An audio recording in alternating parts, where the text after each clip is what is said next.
We're still one person shy of quorum, but all of our community boards who confirmed are here. I know that some of the council staff who did confirm had to cancel because of the decision today in the Eric Gardner case, so they're preoccupied with other stuff. If anyone else comes in, we'll announce them when they're here, but I don't want to take up anyone else's time. We have a quick meeting tonight, so we'll just get in and begin. So, first of all, welcome everyone to our December 3rd, I should say. All the days are just blending together now. It's our December 3rd Borough Board. This is our final Borough Board for the year. So we've made it. Congratulations to everyone for making it 12 months in. That's great. I hope everyone had a great Thanksgiving and that you're all gearing up for the holiday season.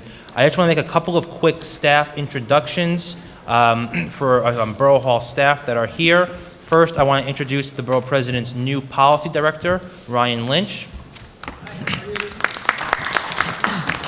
Ryan is a former board member himself from CB7, so he knows how this whole thing works, and we're very excited to have him on staff. I don't know if you want to say anything, Ryan. No more than 20 minutes. Just keep it short, keep it brief. It's good to see you. I know some of you, but it's great. I'm looking forward to working with you all, and through Andrew and Richard, and thanks for coming out tonight. Good to see you. Great. Additionally, I want to introduce two other staff members who you may or may not already know. We have divided Brooklyn in half, so to speak, and we have some community liaisons who are really going to be on the ground in different neighborhoods throughout the borough. First, our Brooklyn North community liaison. I'm sure everyone here knows who she is. That's Nan Blackshear. And also covering the southern half of Brooklyn, we have Steve Zeltzer. So you probably see them at your community board meetings already. They'll be at these meetings as well. Just other faces at Borough Hall for you guys to know. And also to my right is Richard Barak, our Director of Land Use, who will be our main agenda item for tonight. Hey, Richard. So before we continue, let me call the roll. Start with the community boards. Community Board 1. Present. Community Board 2. Here. Community Board 3. Community Board 4. Community Board 5. Community Board 6. Here. Community Board 7. Here. Community Board 8. Here. Community Board 9. Here. Community Board 10. Community Board 11. Community Board 12. Here. Community Board 13. Here. Community Board 14. Here. Community Board 15. Here. Community Board 16. Community Board 17. Community Board 18. Okay. Go on to the council members. Councilmember Levin's office. Councilmember Reynoso's office. Councilmember Cumbo's office. Councilmember Cornegie's office. Councilmember Espinal's office. Councilmember Menchaca's office. Councilmember Lander's office. Councilmember Eugene's office. Councilmember Mealy's office. Councilmember Gentili's office. I know he was here. Okay, we'll get him. I know he was here. Councilmember Greenfield's office. Danny Roman representing. Okay. Councilmember Williams' office. Councilmember Meisel's office. Councilmember Traeger. Councilmember Deutsch. Okay, Borough President Adams. So we actually do have a quorum now. Great. So I have just one quick announcement, or two quick things, or three quick things to say. First, some of you, I just handed out a draft schedule for 2015. I just passed that out now. This is what it's looking like. We'll finalize this. I want to get your input to the best ability possible. We kept the same date, the first Tuesday of the month. There are 3 times when we had to change that because of holidays or whatever else.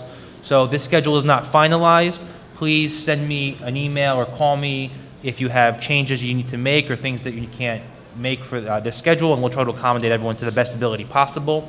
And on that note, I know we've been keeping our meetings at 6 o'clock, but we typically have been starting 6:15, 6:20, 6:30. That's because people straggle in coming from work or wherever else.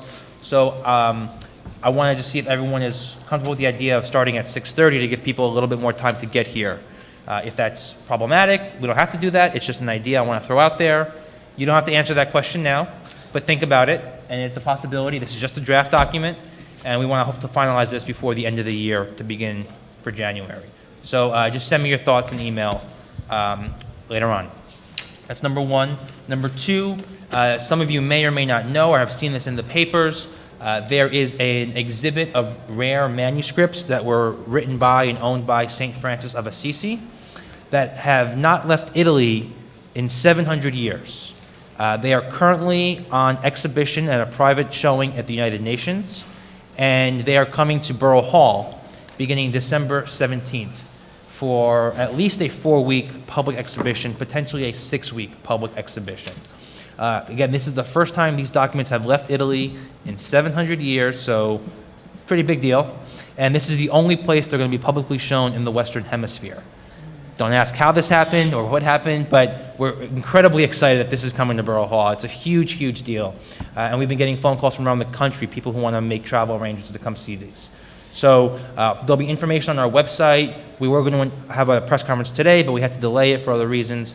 But it will begin on the 17th, and you can come and visit these and see these manuscripts. They're actually going to be housed here in the courtroom during the duration of the exhibition. It would be from the 17th till? Right now, it's scheduled for the 13th of January. We are trying to extend it. You know, it was pushed back 2 weeks because the United Nations wanted to keep it an extra week and a half longer. So we pushed back our start date, but now we're trying to negotiate pushing back the start date with the Assisi government, which actually owns these manuscripts. So hopefully we'll have an update for you on that, but it will be available, open to the public beginning the 17th of December. And there'll be a schedule on our website with more information. It should be, if it's not live already, it'll be live today, tomorrow. And once we have additional information, we'll send that to you all, share with your community board members. You know, this is not just a religious exhibit, this is an exhibit of cultural significance, historical significance, artistic significance, as well as religious significance, and not just for those of the Catholic faith, but anyone and everyone who, you know, impressed by or follows St. Francis of Assisi. So it's a really big deal, and we're, again, very, very excited that this is happening here. And with that, we will move on to our agenda item. Our first agenda item is approval of the Borough Board minutes from October 7th. They were sent out earlier this week. Anyone have any corrections they'd like to make to the minutes? I'll also note that Councilmember Cumbo's office has joined us. Seeing no corrections, do I have a motion to accept the minutes? Okay, and we have a second? Second. Okay, all in favor? Aye. Any opposed, abstentions? Okay, terrific. Moving right along, our next agenda item is a presentation of the Borough President's new housing report that he issued just yesterday by Richard Barak, our Director of Land Use. You all have received a copy of that in your packet today. I can also send that to you in an email. I meant to do it earlier today, but things got a little busy.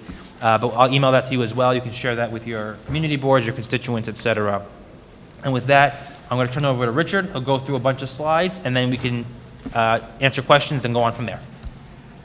So as Andrew mentioned, we'll keep questions towards the latter part in case some people do want to leave. There's a lot of slides. I'm going to go through them quickly, but Nobody wants to leave. happy to go Nobody back wants to to as much as you want and as much detail as you want. So this report started with a conversation between our office and the Deputy Mayor's office. So Diana Reyna, our Deputy Borough President, the idea was to start looking at really where we have sites that we might be able to build on. So at a couple levels, clearly there's vacant lots, but then also certain sites have development rights. And are there zoning opportunities? Are there zoning text opportunities? So we looked at a whole different range of things that might lead to affordable housing production. Certain things here are clearly not a short-term happening, but maybe they make sense at a certain point. Clearly it's going to need community board support to move certain items. Council member support, again, some may be, we need the whole delegation behind, some may be focused more to a particular area. It's the beginning of a dialogue is how you have to look at this. And just to interject, some of you remember a couple months ago we had Vicki Bean here presenting at the Borough Board talking about the mayor's affordable housing agenda, and it was very clear from that presentation that it's a very ambitious agenda, and it was also very clear that they're looking for input from all interested parties as they move this agenda forward. So this is our office's initial contribution to that and to start a discussion about how we can house people throughout Brooklyn. Okay, so this report deals with a few different ideas. Again, we're looking at existing sites, underdeveloped land, all for opportunities for housing development, advancing zoning map and text changes, and perhaps even modifying real estate tax law to encourage affordable housing development. Also, the theme of the housing, to push the agenda of maintaining things affordable for forever, so that we don't have to keep replacing affordable housing stock that was created 5, 10, 20 years ago. And then ways to work with our community partners to move forward, and how to connect New Yorkers to affordable housing. So first step is really dealing with the existing supply of land. Obviously, we have a critical shortage of housing, so how do we try to move forward? So we're going to show first a bunch of sites. So some sites are more obvious in HPD's portfolio. This is in Community Board 5. An RFP was recently released, and in a prior RFP, this area was rezoned, add a little more density.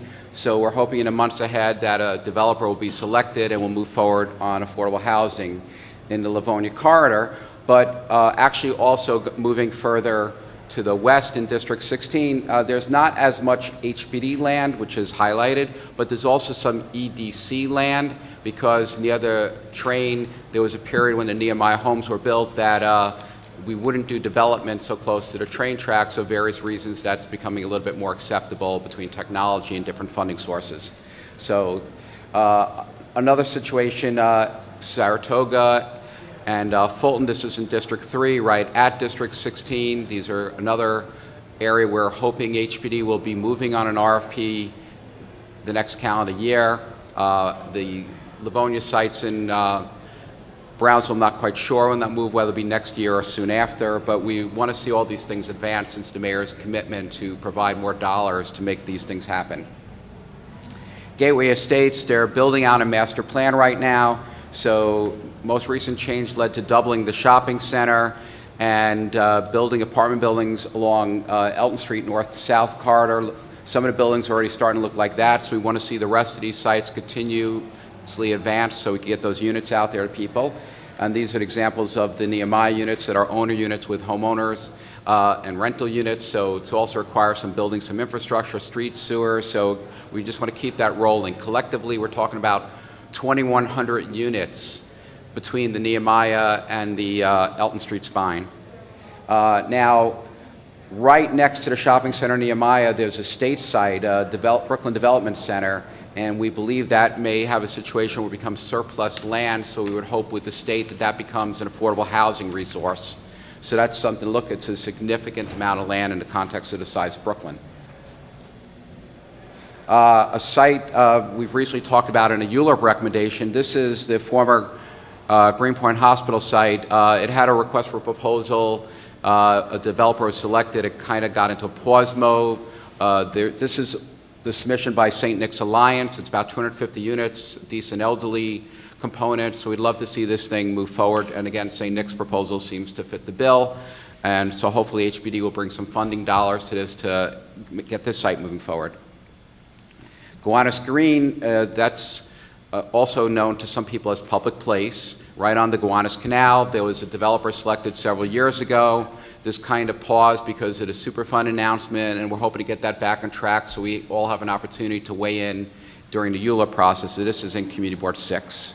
This is about 700 units of various ranges of affordable units.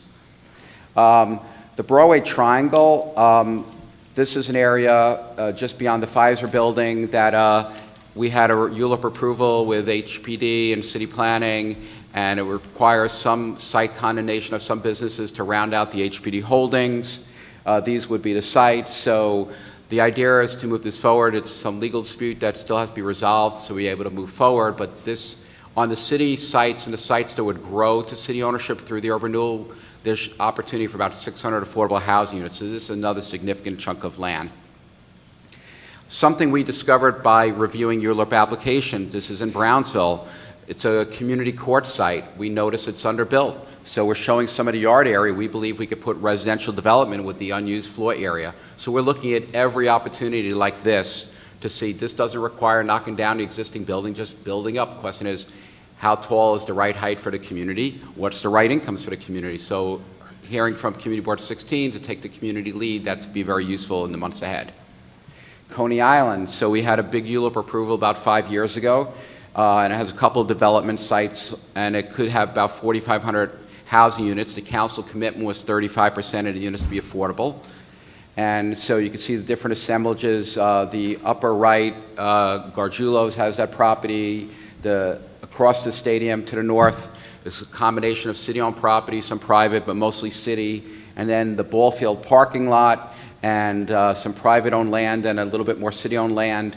And the child site, which now is approved and under construction for an amphitheater, though it has the legal right to become housing. So this is a configuration of what Gargiulo's was thinking of doing, and they have a zoning bonus that lets them have 20% of the units to be affordable housing. This was a scheme done to show the sites beyond the ballpark. So the tower most to the right is where Childs is, so that may not necessarily be housing, but this was developed before the amphitheater went through. And again, that's probably about 1,000 units, so another couple hundred affordable. And on the city-owned sites, we get the bulk of the 35% affordable housing. So the sewer infrastructure is in play right now, and once that advances a little further, we should be in a position where HPD could issue RFPs and get this moved.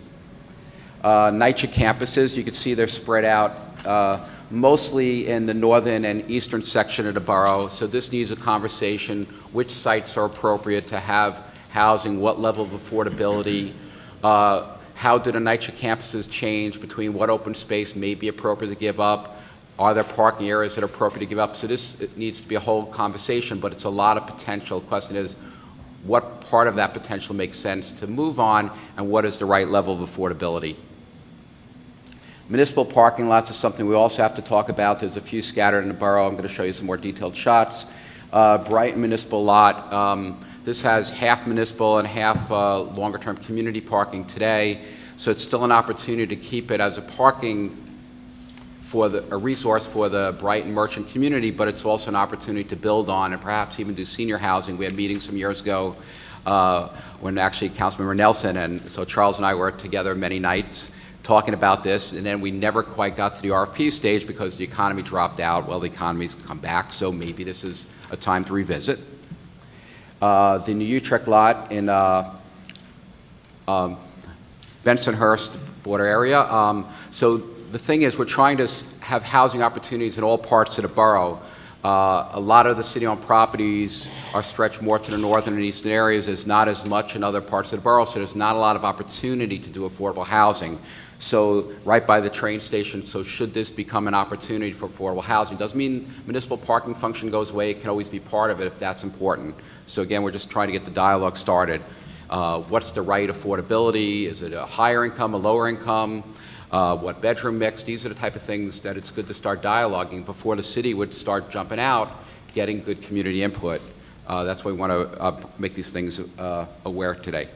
Again, Avenue M, this is in District 14 by Murrow. So again, this is another opportunity in a neighborhood that doesn't really have city-owned sites to try to produce affordable housing. Again, out in Bensonhurst, again, another smaller parking lot off of 86th Street. Sheepshead Bay has 2 lots there, and again, this is an area not a lot of city-owned sites, so there's few opportunities. You know, whether this becomes middle-income affordable, moderate, that becomes a discussion. But should this be an affordable housing site? Should we use the density opportunities? And if we do so, should we keep a municipal parking function?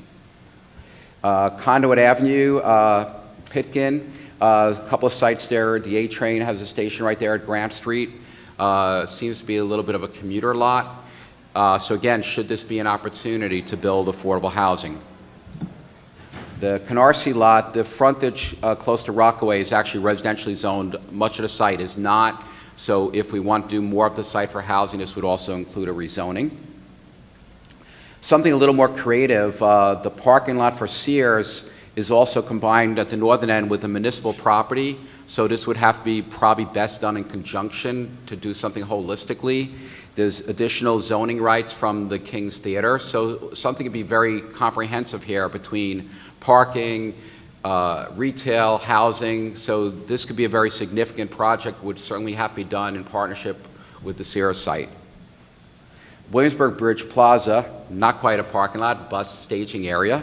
So this site, again, could be used for housing. It could be used for mixed use. It has additional floor area rights for commercial, so you could even do, say, retail, could do office, housing above, could be a whole lot of things here. So that's, again, something to consider and still keep the bus function. The Army Terminal, the parking lot is depressed. It's a full level below 2nd Avenue.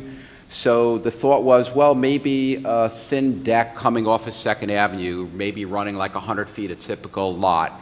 So there's about a 5-block stretch there. A couple of the blocks are directly across from residential zoning, and could be a lot of different uses. We know the community's still been trying to find sites for schools, so this could be a whole bunch of things. Could even have uses that pertain to the industrial area, industrial incubator. So again, getting a community discussion, but this is, again, a community there's like virtually no city-owned property, so this is one of the few opportunities we could try to get affordable units in the community. So decking extends further. We looked at train yards between the Coney Island yards and the yards on 37th and the train corridor along 62nd. So this is an example, the 37th Street, when you get away from the yard itself, you can see it's a pretty wide corridor. So should we take advantage of these corridors for housing development? We have the subway right there. So you can see the length, that's the length of the train involvement. So should some portion of that be allowed to pursue housing and other uses as well? Along the 62nd Street corridor, again, it's a pretty wide corridor because you have the freight train there as well. Back in the day, there was a proposal from 8th to 14th, New Utrecht, to do a retail mall. Obviously, that hasn't happened, but the idea is something could happen, and should this become a housing opportunity. So I'm going to run through a bunch of maps real quick, the concept of looking at city-owned properties. So what we did is we looked at sites that have a reasonable amount of development rights. It might not be enough to make it work, like if we have to knock down a building and start all over again. It might not be enough rights to do affordable housing, might have to do too much market and there's nothing left, but we want to have the conversation to see, are these sites? So basically we looked at a whole bunch of uses, so I'm going to flip through real quick. I'm going to have to get a little closer to see the title.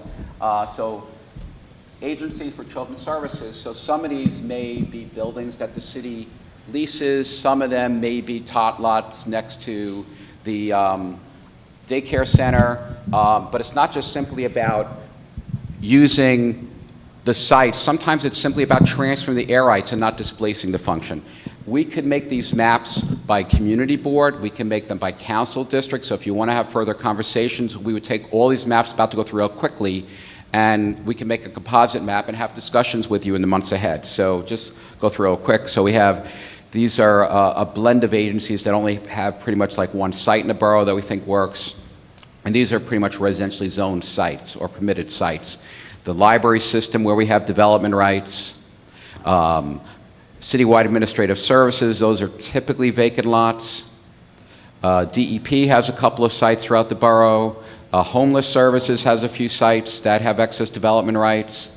Department of Transportation, Department of Business Services, Department of Education. Most of these really become like schoolyards because sites are really large. So the question is, does it make sense for some portion of a schoolyard to accommodate housing development? So that again becomes a discussion of what makes most sense. But we're just showing that there are rights there. We're not saying that these should be sites, but we should have a conversation to determine if these should be sites. Fire department, again, probably a lot of these may be parking spaces that are used in conjunction to the firehouses or EMS stations. And again, it may not be displacing what's there, it may be transferring rights where we can. And the Transit Authority, again, has a few properties. Police, where again, a lot of it probably is parking. Some of it may be larger open areas with parking as part of the precincts. And again, it may be transferring rights, maybe building above, having parking below. So a lot of ways to get there. Sanitation has a couple of sites.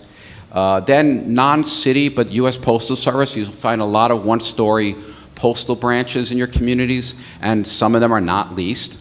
And so where they're owned, maybe we should again look at getting more of a state-of-the-art post office, why at the same time building above. And again, with all the city facilities, some of them haven't been invested in recently, so when it's time to invest, to do a capital project, maybe that's when it makes sense to look at all the air rights at that time. So another initiative of ours is faith-based institutions. We're looking we're going to put together a document at some point. We're going to analyze all the faith-based properties in the borough, look at their development rights, whether they could build on-site, build adjacent by transferring, And the faith-based institutions also want to be a player in the government sites, be part of that, not simply watching as others from outside the community are developing those sites. So we'll be looking to help them get capacity and access to financing and whatnot. So now, in terms of policy stuff, in terms of changes, so some stuff, again, I mentioned zoning changes, could be map changes, text changes, could be things such as under the council, real estate law. So one issue we have is voluntary inclusionary. We have, in some of your neighborhoods, you have voluntary inclusionary zoning. So the problem is it's not being used enough in certain situations. So the question is, are there ways we can make a few changes that might tip the scale? For example, why do I get the full height if I don't use the third bulk from the bonus, which gets me my 20% affordable housing? So there's an example of what they get. Now, even though it's showing the affordable amount on top, you get that height whether you build the affordable or not.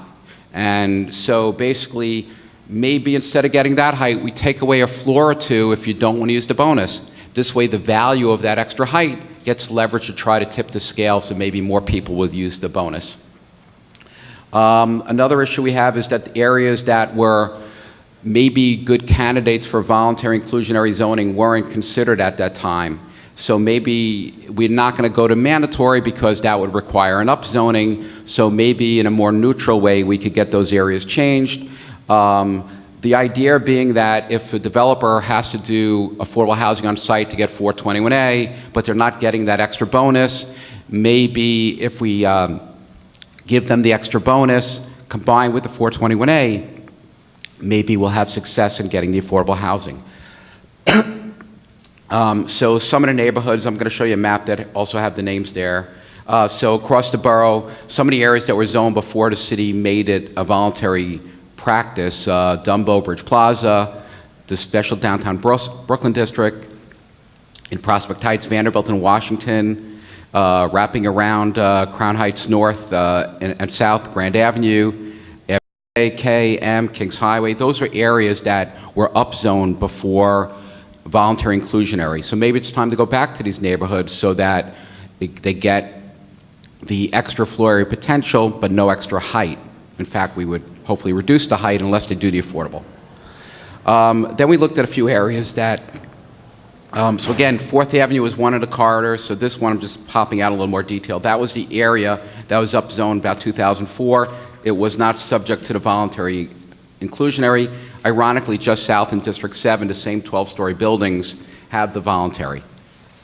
Another thing we're thinking of revisiting, we did a parking text change in District 2, and we reduced parking in half to 20%. So we're saying, you know what, let's revisit that. We're good with the 20% if you do affordable housing. You're not going to do the affordable housing, then maybe you should stay at the old 40%. So we're trying to leverage the economics of the benefit of reducing housing.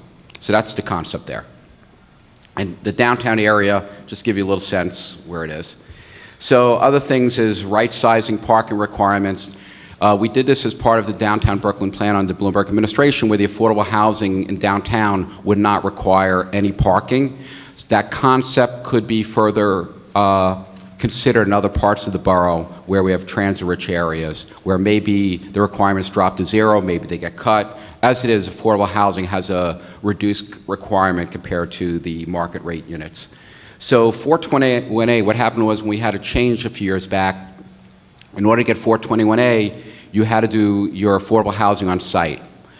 The zoning bonus, when you have the voluntary, lets you do it 3 ways. You could do it on site, you could do it off site. Off site could be new construction, it could be preservation. Preservation is probably the best kind of affordability because it keeps people in place. We don't have to worry about them being displaced and getting selected through a lottery. So when you do the zoning bonus now, where you're eligible, you don't have the off-site option if you want 421A. So is that a deterrent to a developer doing any affordable housing? So if we want to try to stimulate more developers in the inclusionary areas to do the affordable housing, will loosening 421A rules so that you get it on off-site, might that increase the production of affordable housing? So then we have a few other concepts of areas where perhaps zoning could change to permit residential. So Broadway corridor, Borough President talked about probably around March or April. be from the BQE to the junction. Some of that area got rezoned in Bed-Stuy, so we're looking to mirror the Bed-Stuy blocks for the rest of Broadway. It's basically equivalent to an 8-story building, but it allows 10 stories to deal with adjustments because of proximity to the train. Sustainable East New York, that's city planning's big initiative, so that might lead to development along Atlantic Avenue, Pitkin, Liberty perhaps. So city planning will probably have an application to be reviewed in the spring, and it will probably show us a lot of clues on what mandatory districts will be like. We've not seen anything yet. So Gowanus, 4th Avenue corridor, we've looked, you already have, like I showed you in the slide, we have 12-story buildings on one side of 4th Avenue. On the other side, we have some stretches where 12 stories allow. We have other stretches where it's still either automotive, warehousing zoning, or manufacturing. So we're looking at the frontages, and some of those frontages already have housing. So should we have a little bit more housing opportunities? Sunset Park 8th Avenue's been talked about for a little more zoning rights. It's on 2 community districts, so when Sunset Park got rezoned, that didn't happen. Empire Boulevard, we're looking at that corridor as part of the Crown Heights rezoning initiative. That would be more of a preservation-based initiative. Atlantic Avenue corridor, and I'm already participating with Crown Heights North in their M1 subcommittee, where they're looking at their M1 district to provide actually development opportunities. Nostrand Avenue, we're looking at from the junction to Kings Highway, McGinnis Boulevard. One side of the street was contextually rezoned. Should the other side be, should the east side be, at least the frontages, even though right now it's a manufacturing district, there are a bunch of sections of that that has housing. And there's a few blocks south of Navy Yard. So this is what Atlantic Avenue could look like based on city planning's proposal, with actually a nice streetscape of Atlantic. Here's the Broadway corridor. Here's one section within District 6 where it doesn't allow housing, so should we allow those block fronts to have housing? And again, some blocks do. And that stretches, by the way, to about 23rd Street in District 7. Again, the 8th Avenue corridor, which connects nicely to those 2 rail corridors. The Empire Boulevard corridor, so the western few blocks is where it's right now warehousing zoning, fast food zoning. Some of it is lower 3-story zoning. We recently had a zoning in here to allow up to 8 stories. This is the corridor in District 14, running from the junction down to Kings Highway. So the Kings Highway piece west of Nostrand recently had a slight upzoning contextually. So perhaps mirroring that zoning, say a 7-8-story building with mandatory affordable, all these things would be based on the mayor's new mandatory affordable housing concept. And again, it ties to the junction and also has select bus service there, so it's a transit corridor. So where it's shaded in along District 3 and extends a little bit into District 2 on the northern side of Atlantic, and certainly District 8 on the south side, this is a lot of low-density, 1-story zoned manufacturing. Some stretches have a little bit more density, 2-story density. There's some automotive zoning. So should this be revisited? You know, land's precious. Again, are we in a day where so close to downtown to have zoning for basically 1 story? So it can be done to allow housing opportunities the way Community Board 8 subcommittee is working, and it'll soon go into the full board. Concept is they want to keep ground floor pretty much industrial. They may even want to do a 2nd floor, which actually leads to more industrial zoning than they have today, and then have housing above with affordable housing opportunities. So maybe that model's a good model for the whole stretch, but it's something to dialogue about. And again, I'm showing the McGinnis Boulevard. So the right-hand side, McGinnis, you'll see a few blocks, even though a lot of it's a darker color, you'll see a few blocks that are yellowish, and that's where the housing is already. So should many of these block fronts on the west side, I'm sorry, the east side, become zoned to allow housing? South of Navy Yard, I'm just showing a couple of blocks around Navy Green. If you walk those part of the blocks, there's a lot of housing, there's a church, some open land on the church, there's some sites that are either vacant or it's like open storage, so amongst the housing, so should that southern part of those blocks be allowed to permit housing? So this is something that could be discussed, and if it makes sense, it's an opportunity to rezone and move forward. And then a few other things. So again, I mentioned affordable housing, permanent affordability, so we want to push that agenda. So when property gets disposed, clearly when it goes to nonprofit affordable housing developers, we feel pretty good that it's going to stay affordable forever because the nonprofits typically are not going out of business. So that'd be great when policy goes that way. But if it does go to private sector, to at least have mechanisms in place that we could get these units to remain permanently affordable through subsequent refinancing that gets locked in. So it's not really the developer's choice to refinance and add more time, but that as long as the city is in position to make the loan, that it happens. That's one concept. And then we have home sales. We have in other municipalities, we have this concept of land trust. So basically when the person buys the affordable home, they're not really reselling it to someone for a major profit. They're selling it to someone of a similar income. They're making equity. They never have to pay back the subsidy when they sell. What happens today, slowly but surely the subsidy expires. They could make a big killing. We got one site in Herbert Street in Williamsburg, Greenpoint border, former police precinct. The deputy borough president, our capacity as council member, and the prior borough president, Marty Markowitz, put a lot of money in that project. When the people decide to leave, they bought it well below what market value is. They could do very well by selling, and then we lose the affordable housing resource. So we're trying to avoid situations like that. Connecting people to affordable housing, so we want to work with HPD, want to work with the groups, the nonprofit housing people, because we want to educate people, get housing literacy, get people in position so that they don't get their lottery selection rejected because of a credit score or there's some housing court issue. We want to help people become aware of how to get themselves in good order. And we're hoping some of those standards could be relaxed a bit by HPD, and I believe they're very interested in that. And do a lot of outreach, educational forums, work with our faith-based institutions, get the word out. We want to have as many affordable housing tiers as possible. Not every project will have it, but the idea is that most people should find something somewhere that their income fits into so they have somewhere to apply. We don't want to be told between 40 and 48% of income that there's nothing you could apply to. We want to have bands where they almost go from one to the next so everybody has an opportunity. Local preference. So sometimes we have developments right next to the boundary of a community district. Most people who live in community districts do not know that's a boundary between districts. They don't know things the way we all do.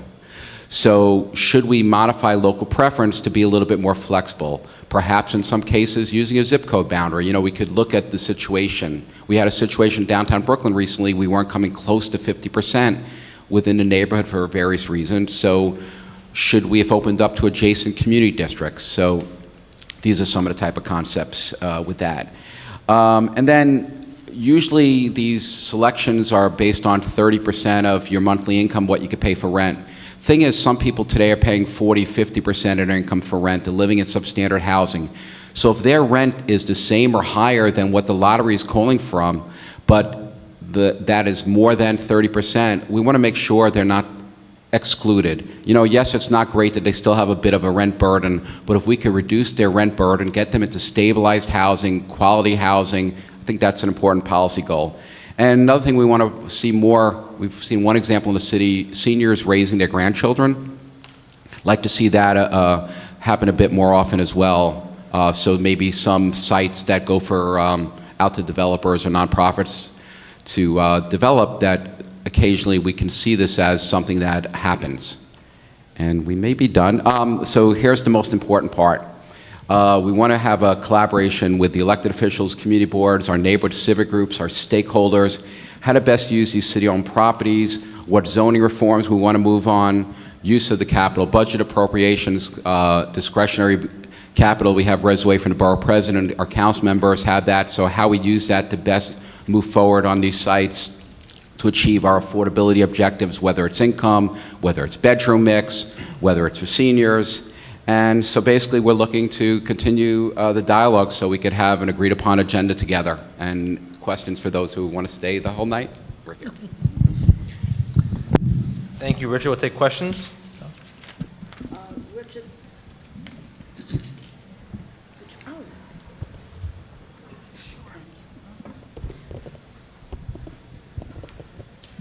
On Community Board 7, air rights over not only the parking lot,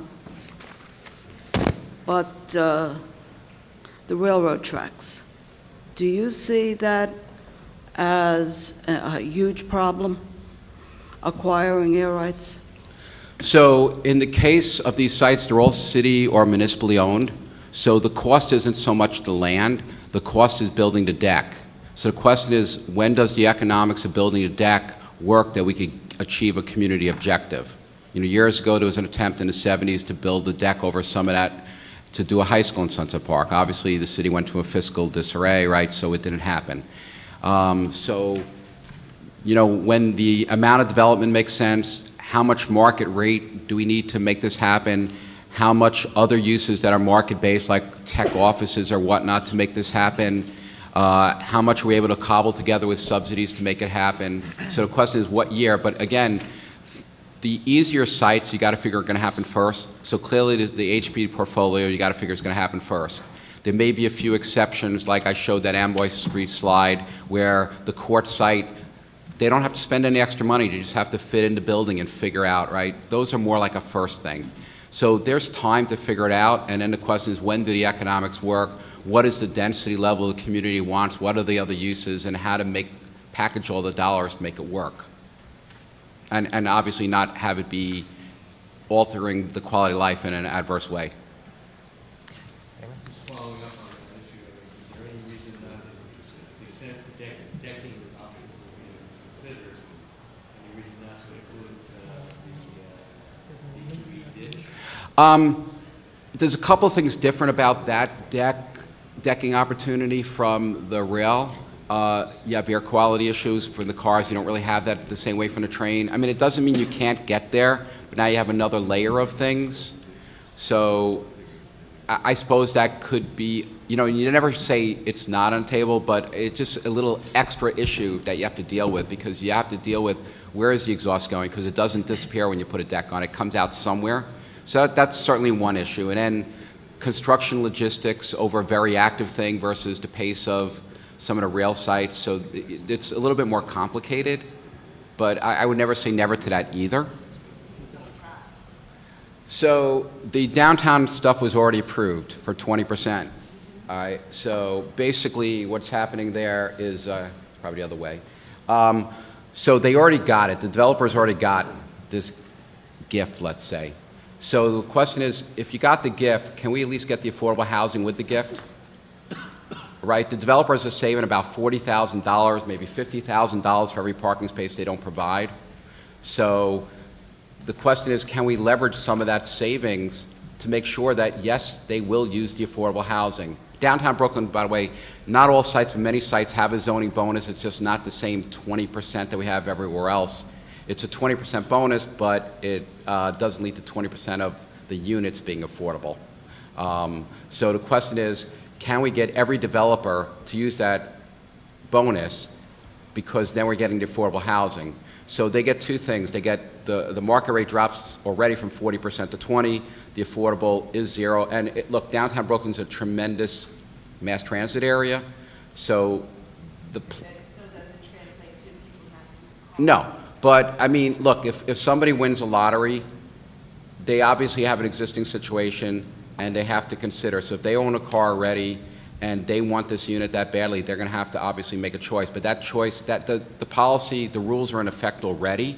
So we're not looking to undo the rule. So clearly, if somebody's car is important to them, they may not want to be in this building, or they're going to have to find some other ways to have their car parked elsewhere and occasionally get to their car when it's important enough. But we're moving into a zip car world, you know, so like habits may be changing. So, and again, the rules were placed in effect. The thing is, when we get further out into the borough, the question is, where might it be appropriate to reduce the parking requirement, and that becomes a conversation. So we're saying it for downtown. Well, this happened already. The idea is to use it in other parts of the borough. Well, maybe. It's throwing out the conversation that are there places in the borough, right now the affordable calculation is less than the market rate. So the question is, in some places, should it be dropped further to help, or to 0, to help the production of affordable housing? So this becomes a conversation. Maybe the answer in some places, yes, maybe in other places it's not. Because obviously, people who have jobs that qualify for affordable housing. They don't have necessarily always traditional jobs. Some people have night jobs, you know, or locations that aren't exactly at the other end of the commute transit oriented. So we understand that just because you're of lesser income doesn't mean you may not own a car. Clearly, car ownership rates are lower for people of less income, but there always will be people who will own cars. And again, if they were to win the lottery, they have a choice to make, obviously. So, but we'll all figure out collectively, and I'm sure city planning is already giving thoughts in terms of, Lottery, when participation in lottery doesn't require that you don't own a car, right? correct, but if you win the lottery and you know where the unit's going to be and you know it doesn't come with parking, then you have a choice.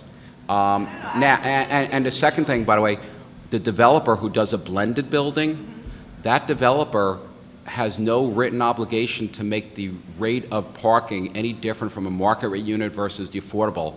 So if they think they get $400 a month from the market, the person with the affordable has the full right to pay the $400. And by the way, if you're in downtown Brooklyn, there's a lot of public parking, there's a lot of garages built for developments that are fairly underutilized, so that person can walk 10 blocks to the Avalon, you know, and they could rent there. They're not obligated. The downtown parking is more flexible, so you don't have to live in a building to be a renter in that building per se. So there's a lot of ways to solve it, but if you're an affordable, are you paying $300-400 a month to maintain that car?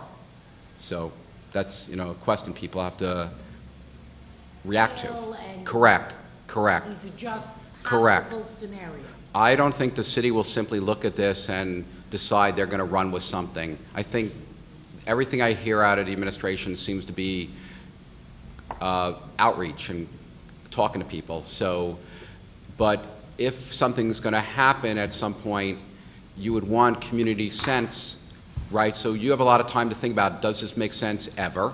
If it makes sense at some point, what needs to be part of it?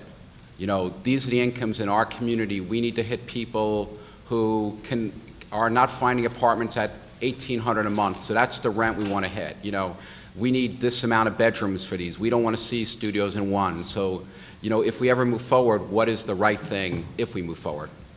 And again, if we're doing this, do we keep what percent of the municipal parking? Do we keep more than we have today and go higher? What is the cost of the parking? How does it change? That all has to be figured out, because if it's too expensive, it's not helping the merchants.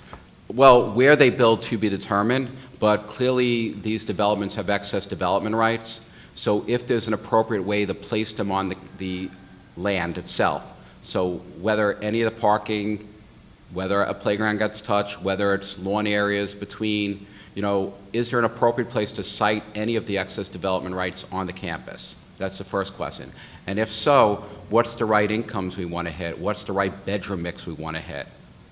So these all become important. It's not simply we're doing this and this is who it's for. We want to have some dialogue about that. And if we could get out in front of anything that the Housing Authority working with HPD and the administration is doing, that's great if we're out in front of the conversation. So are you asking us to? You could consider these things over the months and years ahead. You could decide to be more proactive or not. I mean, I think that's the key, and that's what we kind of opened up with. You know, as I said when we started the presentation, you know, this is in response to the mayor's call for input as to where the housing agenda should be effectuated. And it was echoed by Commissioner Bean when she came a couple months ago, said the same thing. They're going to be building aggressively throughout the borough, throughout the city, you know, and they're looking for ideas. And this report that we issued is our first list of ideas that we think need to be talked about. Not every idea here makes sense for every community, obviously. Not every idea here is going to be successful. Some are better than others. But the key here is that we put ideas into the ether to have a discussion and really think about how do we address the housing crisis that's facing not just the city, but particularly the borough, especially as Brooklyn becomes more and more and more and more desirable. We want to make sure that we're taking we consider every tool in the toolbox. So I think the best way to think about this report, these are our initial thoughts, the borough president's initial thoughts, I should say. This is obviously a multi-year process that the city has laid out. This is an opportunity for each of your community boards to engage with these issues, because chances are the city's going to be coming to you, whether next month or next year or 5 years from now, with their ideas. And it behooves all of us, all community boards, all council members' offices, to really be proactive about these discussions and these questions, and think about what makes sense for your neighborhoods, what makes sense for development. The reality is, there's going to be development all across the city, all across Brooklyn. We've run out of land, we got nowhere to go but up. So there's going to be development. So how do we proactively engage that conversation and protect our communities while also allowing for future growth? And so use this report as a guideline, and each of your community boards should go back and start thinking about these things. And as Richard said, we're happy to come board by board, identify the city-owned sites that were presented, and we actually have, the maps didn't do it justice. We have a stack like this of each of the city-owned sites for different classes of buildings, post offices, libraries, school, I mean, you name it. We're happy to come board by board, office by office, and talk about this with you.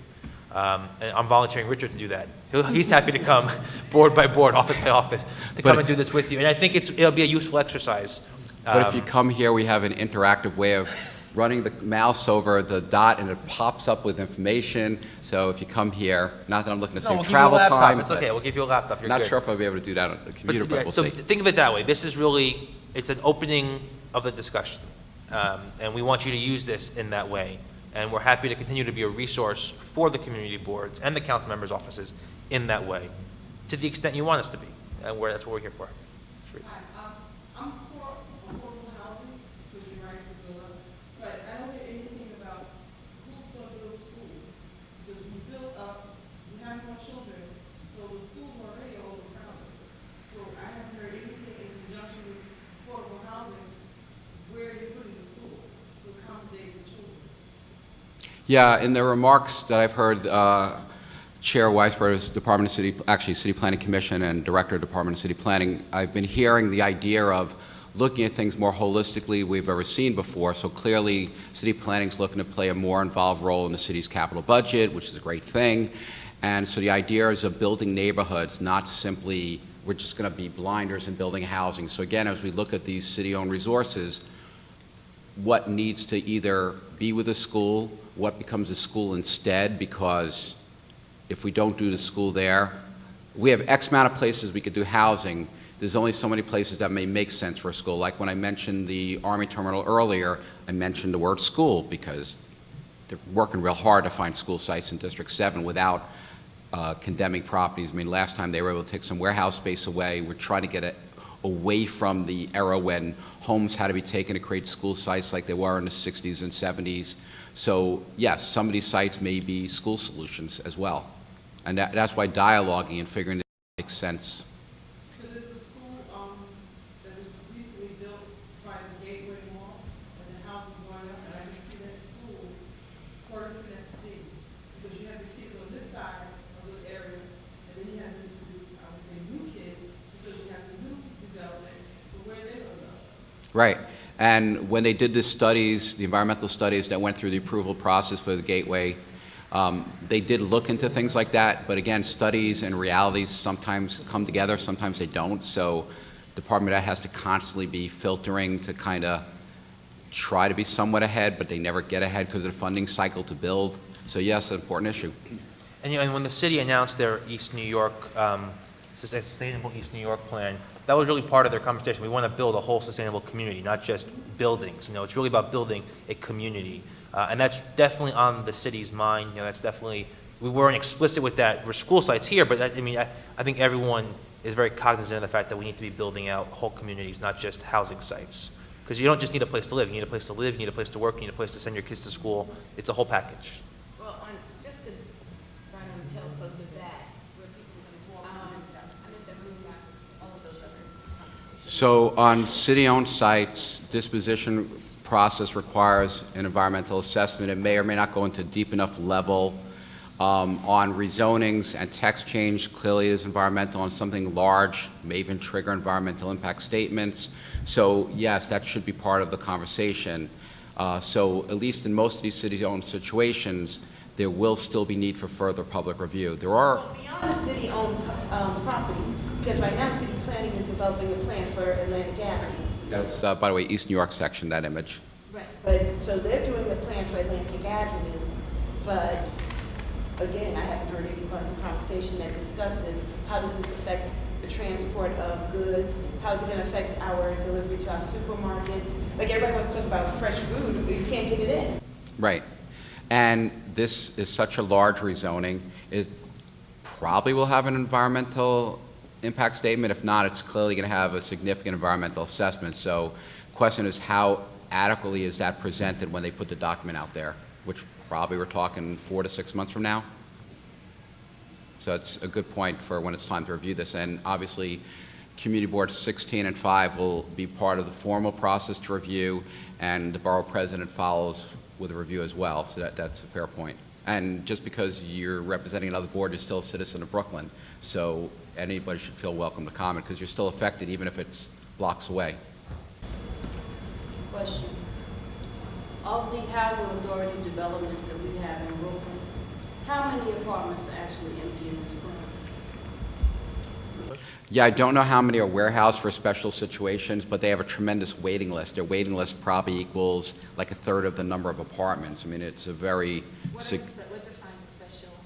Why are they doing warehouse for That's not my forte, but I may be right by what I'm saying. Like, for example, if there's a fire or building collapse or things that people need to be housed at, not everything may be only relying on shelters. There may be a limited amount of things for unique situations. Plus, when the housing authority does some of the construction, they have to move people around. So sometimes they need some units available to be able to deal with some of their construction issues. So I wouldn't know, and we might be able to get an answer. We can find out. We'll ask and find out. I don't know what that information is. But it's a very interesting question. You can actually go online to NYCHA. They've actually started putting out more information. Like if you go to About NYCHA, there's a thing they have called NYCHA Matrix, and they pretty much have they update it every month, and they kind of show how many units are being occupied, vacated, and/or are empty, and it's available. It's a new thing. They're becoming a little bit more transparent now, but it could still be better. But you could definitely find it online. And then the question is, like with vacant units, how many of them are vacant because it's the month of transition between somebody moving out and they're putting somebody new in? So it obviously has a period of vacancy. So how much is that as in the statistics, where it's not really occupiable until the unit gets freshened up? Okay, I think the number is very important, because if we don't have a number, we may end up actually losing something and we didn't know we had in the first place. And it's happened on the edge of my district. We had a housing development at one point, and a few years later, I looked up, and you looked up initially, you saw all these dark, empty apartments. The next thing you knew, the buildings weren't there anymore. So it's very important that people know what we have already. Are you referring to Prospect Plaza? Is this Prospect Plaza you're referring to? I believe it was. In District 16? Yeah. And if you Don't know what you have. The next thing you know, it won't be there, and nobody will know anything. So it's very important that we know from this point on, what do we have? Well, I don't have a slide of Prospect Plaza. There's actually a plan for the first phase. I actually have an image in another slide that we got from NYCHA that shows actually what's coming online in the near future. So it was a long delay, way long delay, but at least we're getting back to replacing those units. We spent a lot of money after Sandy putting people in hotels. Yeah. And I think it was so wasteful when we actually had some apartments that they could have gone into. So and I looked up on that NYCHA website you were just saying. On their website, occupied 176,771 occupied. Non-dwelling 1,364. Move-in selected 808. Vacant 222. So it looks like the vast majority, the overwhelmingly vast majority, are currently occupied. I don't know what those classifications of move-in selected are, or non-dwelling, as it's defined. We can get more clarity on that, but 176,000 plus are currently occupied. So there may be like logistical issues that once somebody moves out, depending how the notice is, the next person on the list, whatever nuances have to happen to reach back to that person who may have been on a list for a decade or longer. So that may have part of the delay, and that's why we have over 1,000 that may be that classification. Any other questions? Yeah. Affordable housing means the size of the family and the income. Does it increase?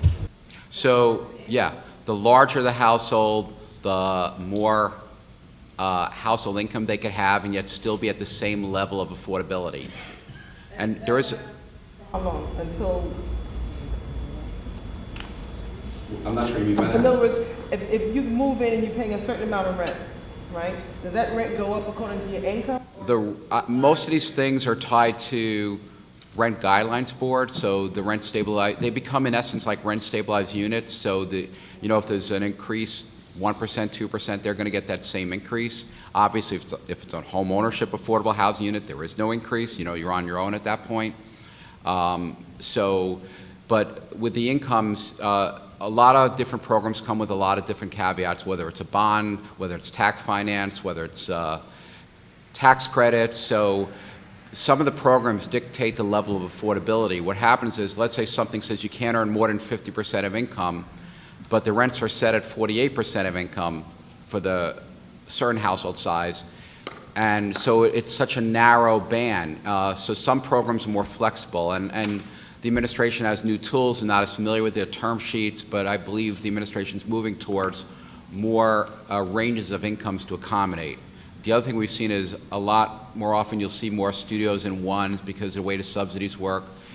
Do we need to change that and get into more 2 and 3 bedrooms as these developments move forward? So these are things for conversation.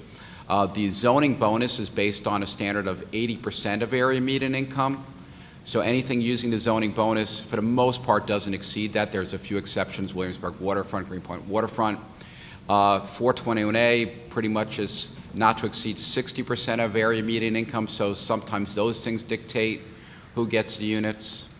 But I think we're in a new situation where, because the concept of mandatory affordability, the rules of the voluntary are not necessarily the rules of today. So different communities, we could have custom rules. We don't have to have the 80% fits all, and if you get funding for 60, then it's going to be 60. Maybe in some neighborhoods, we want incomes at 120% of income. It's based on what the incomes kind of are, and now who's suddenly no longer able to afford to remain in their neighborhood.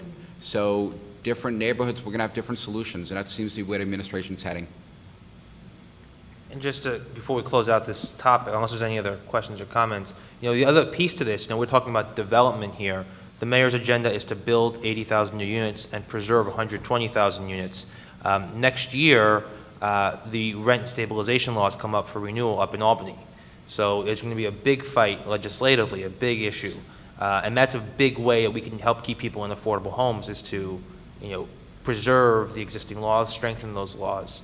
There's no formal proposal, so I'm not speaking on the borough president's position on any of those things, but it's happening next year. The law is sunset in 2015. So that you'll see a big push on the affordability front is tied to what happens up in Albany as well. So it's not just development, it's also preservation, and a big piece of that comes from that. All right, so we're going to move on. Thank you, Richard. We are going, again, you want to pursue this agenda topic more, we're happy to come to your boards, we're happy to engage in one-on-one conversations with you. Really, we mean that this is a real serious, this is one of the biggest things facing Brooklyn, so we want to work with you guys on this as much as possible. Richard wants to work with you as much as possible. Keep volunteering you. So next we're going to move on to our third agenda item. This is the consideration of the resolution in support of Nicholas's Law, a law to require the safe storage of firearms when not in the immediate control of a gun owner. If you recall, back in September, we had a presentation by New Yorkers Against Gun Violence on Nicholas's Law. Nicholas's Law is a state legislative initiative. The borough president is currently working with Councilmember Jumaane Williams, as well as a few other council members, to introduce a city council resolution in support of this. And building up towards that, we're still waiting for the legislation to be finalized. Building up to that, we think it'd be a strong show of support if the Borough Board were to vote to support the aims and policy objectives of Nicholas's Law. So we submitted a resolution for consideration in September, or actually October, I should say. I know we gave everyone time to take it back to their boards to consider and discuss. We didn't meet in November, so now it's back on the agenda today. So on behalf of the Borough President, we move to introduce this resolution, the copy of which you have in front of you. And before we consider potential amendments, it would need to be seconded to open up the discussion. Okay, thank you. The motion has been seconded. So is there any discussion on the proposed resolution? Any amendments that want to be made, discussion, anything? In the first sentence, did you mean to say among instead of among?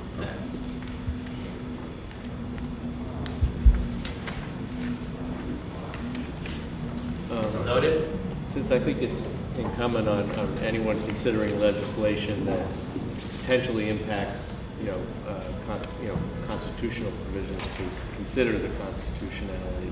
I mean, I certainly think this is entirely consistent with the right to keep and bear arms. I mean, emphasis on keep, it's telling people how to keep.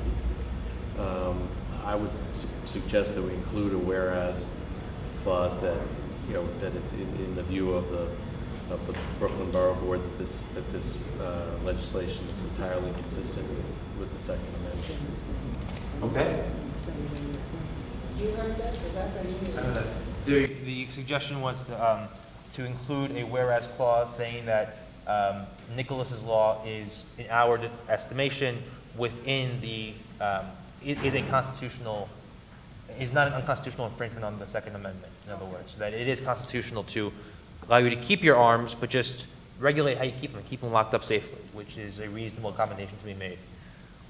Any objection to that insertion? No. Any suggestion as to where you want to see that inserted? Somewhere in the where,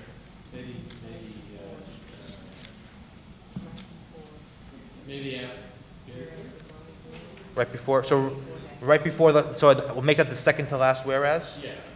Whereas the Nicholas's law is deemed to not be in violation of the Second, or would infringe upon the rights guaranteed by the Second Amendment of the United States Constitution. Okay.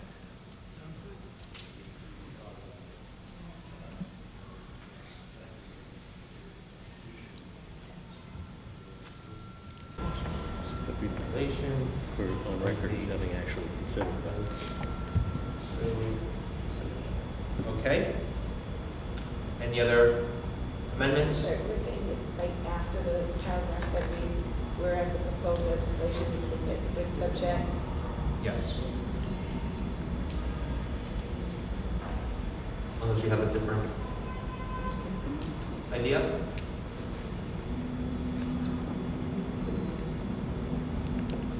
It's one of the statements of fact, or that we're proposing it as a statement No, of fact. maybe I should be a little more, so that anytime you're talking about gun legislation, you're running head, you're potentially running head on into a Second Amendment challenge. Apparently laws like this have been challenged under the Second Amendment in other states, but have survived that challenge.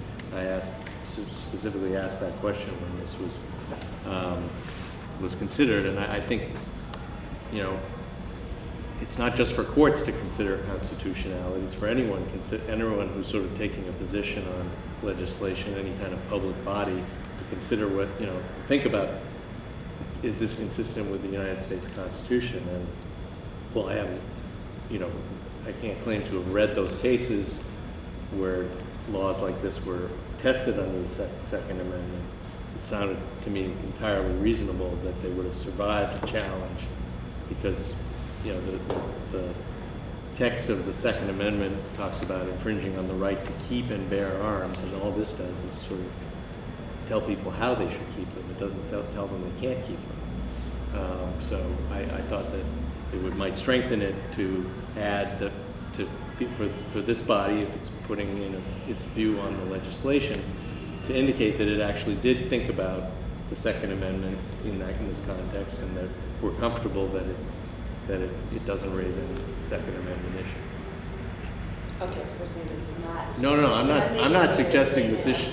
No. I guess I'm not challenging what you're saying. Yeah. I'm trying to get to what is it that's being input into the statement. Are we saying, whereas whereas the Borough Board has considered the Second Amendment constitutional provisions, and this is not, and we have determined that it is not, or are we it's a determination by us, or are we saying, as a matter of fact, it is not?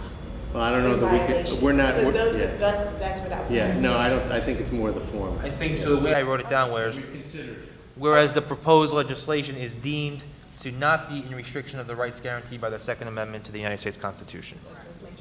So it's a determination. That's cool. Just being on record that we consider the issue. Right. It would be this. It would go in between the last two whereas clauses, so it would become the second to last whereas clause. Sounds good to me. That's good. Okay. So do we have a motion to accept that amendment? Motion. Second. We vote on the amendment. All in favor? Aye. Any opposed? Okay, so now we need to vote on the entire resolution. We need a motion to accept. Second, all in favor? Aye. All opposed? Any opposed? All right, great. So that resolution is passed, and we will, once the legislation is finalized and introduced, we'll include this with the proposed legislation. And any future hearing date or any other legislative initiative that comes out of this, we'll be sure to include this resolution and update the Borough Board as things progress. Thank you, everybody. So we're going to wrap up. Does anyone have any announcements they'd like to make before we wrap up the meeting? Sure. That's the last announcement. Yeah, I have a sanitation issue. Okay. Recyclables on holidays are not picked up until the next week. Multi-dwelling buildings have no place to store them, so they have to put them on the curbside. And you know what it looks like the next week. It's a horror. And then when there's 2 holidays, one after the other, then that means 2 weeks. They do pick up, but of course, it's not exactly the next day. And I found that also, they're not even picking up the regular garbage until the next regular garbage pickup day. So we really have to address this. I brought this up to our community board, and everybody is in agreement that it should be, recyclables should be picked up the following day after the holiday, the same as the regular. I know then it's doubled up, but at least late in the day when Sure. everything else is picked up. So we have a Borough Service Cabinet meeting next week, so we'll bring that up then as well. That's better addressed by the Borough Service Cabinet because it's a service delivery issue. I'd just like to say that this is my last meeting as Chair of Community Board 6 because I'm term limited at the end of this month, and I just want to say that it's been a pleasure to work with all of you, and I want to thank you all for your service to our community here in Brooklyn, and hope you'll extend those thanks to the members of your boards. Thank you for your service. Anything else? So I have one quick thing. As we gear up for 2015, just want to take a minute and see if there are other issues that you want to see us discuss at these meetings. Start preparing the agenda moving forward. So if there are things, you can either mention them right now, or you can send me a note afterwards. If there are policy areas you want the board to consider and discuss, I think a good model of what we've done so far are some of these resolutions that we've been passing in support of policy initiatives that really put the Borough Board's views on paper. So I'm really happy to consider doing more of that. So if there are particular issues and things you want us to talk about, consider, etc., let me know. You can grab me now. You can email me later on. But I'm going to be starting to shape out at least the next 3 months of our agenda moving forward. The bylaws, we do.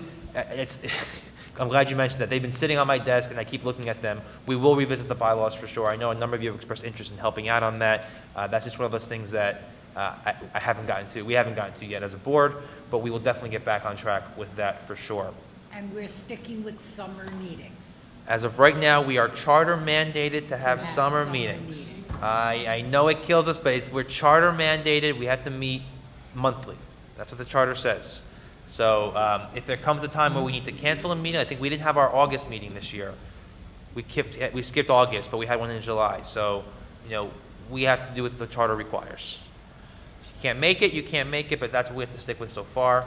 Again, I sent out the draft. You weren't here for the draft schedule. Please let me know your thoughts on that. I want to finalize that before the end of the year because our first meeting is proposed to be on January 6th, so we need to finalize it before the end of the year. So please send me your thoughts on that. And also, if your thoughts on moving the time to 6:30 instead of 6, I'm open to that consideration. I think it's easier for some folks, not easier for others, so we'll do what works best for the entire group. I will forward that information about the exhibit once we have more information, but again, it opens up on the 17th of December, so please tell everyone you know. We think it'll be really, really, really exciting. And with that, I say happy holidays to you all. You also. What question? You asked what any suggestions. Oh, I'll take it right now. Okay, thank you. Since we have so many questions about schools, I would like to see, so that we're not making up the answers, not that you make up the answers, someone from school construction and design. Okay. to come and explain to us their 10-year plan for when they're talking about building schools, because it does not happen at the same time that they're talking about building housing or anything. So whenever that's said, I cringe. So just so you know that it's not done, and by the time we start building and developing, their plan is already in.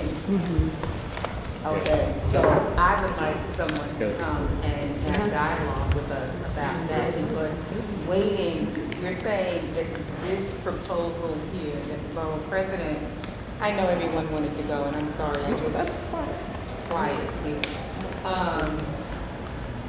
That the borough president has put before us is something that we should be looking at over the next 3 months, 6 months.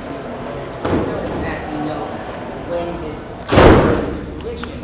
So we need, in my opinion, let me just put in my opinion, we need to have dialogue with the school construction people prior to us going I think that's forward great. with I think that's a great idea. Because I don't believe in sitting back and after this is done, somebody goes, oops, because you know in Board 2, we have, with all the build-up, schools are what we need.